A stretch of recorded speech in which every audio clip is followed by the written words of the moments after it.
ভাৰতীয়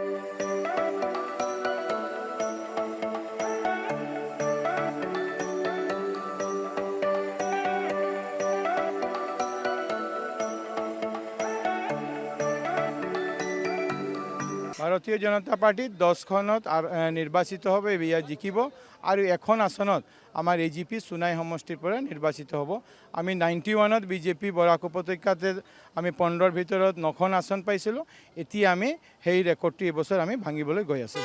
মুছলমান ভোট আমি যোৱা বছৰৰ লোকসভা নিৰ্বাচনত কৰিমগঞ্জ লোকসভাতে আমাৰ প্ৰায় 2 লক্ষ ভোট বেছি আছিলে। তাৰপিছতো আমি 18,000 ভোটত যোৱা বছৰ নিৰ্বাচিত কৰিমগঞ্জ লোকসভাৰ পৰা আমি নিৰ্বাচিত আমাৰ প্ৰাৰ্থী কৃপানাথ মালা ডাঙৰীয়া হৈছিলে। আৰু এই বছৰ যোৱা বছৰ আমি 1 লক্ষৰ অধিক মুছলমান ভোট পাবলৈ সক্ষম হৈছিলোঁ। এই বছৰৰ প্ৰতিটি বিধানসভাতে মুছলমান সম্প্ৰদায়ৰ আমাৰ ভোটাৰসকলে ভাৰতীয় জনতা পাৰ্টিক ভোটদান কৰিব। বিৰোধী ক'বলগীয়া একো নাই। বিৰোধী যেতিয়া এইবিলাক প্ৰশ্ন কৰিব তেতিয়া লাজ লাগিব লাগে যে অসমৰ মাননীয় মুখ্যমন্ত্ৰী ডক্টৰ হিমন্ত বিশ্ব শৰ্মা ডাঙৰীয়া প্ৰথমবাৰ চাহ বাগিচাৰ মাটিৰ কাৰণে ব্যৱস্থা কৰিছে আৰু প্ৰতিখন ৰাইজক যাতে আমি বাগানৰ মানুহক হওক বেলেগ মানুহক পট্টা দিব পাৰোঁ এই ব্যৱস্থা গ্ৰহণ কৰিছে।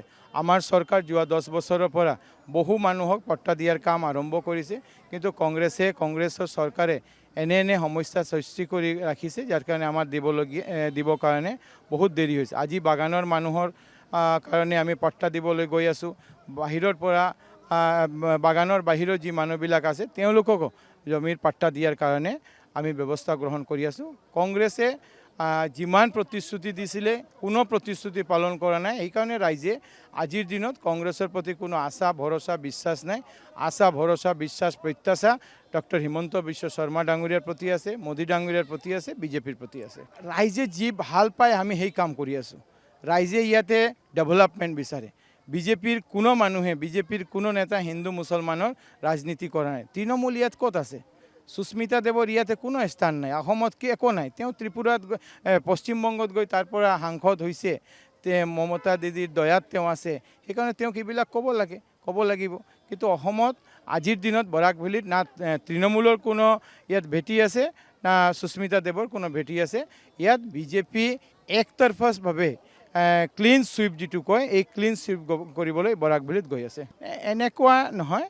9 তাৰিখে নিৰ্বাচন হ'ব। আমাৰ কাম হ'ল ৰাইজৰ তাতে আমাৰ আবেদনটো আমি লৈ যাওঁ। ৰাইজৰ মানে আশীৰ্বাদ আমাৰ লগত আছে।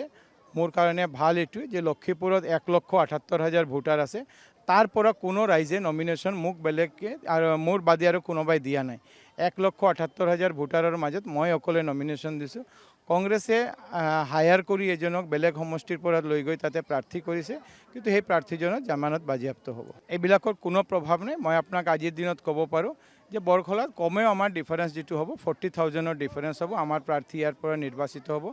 বিজেপি এজন যদি টিকেট নোপোৱাৰ পিছত গৈ থিয় হৈ যায় এৰ মানে নহয় যে বিজেপিত কিবা গৃহকন্দল আছে। কোনোবাই হয়তো বেলেগৰ প্ৰৰোচনায় গৈ নিৰ্বাচনত উঠিব পাৰে।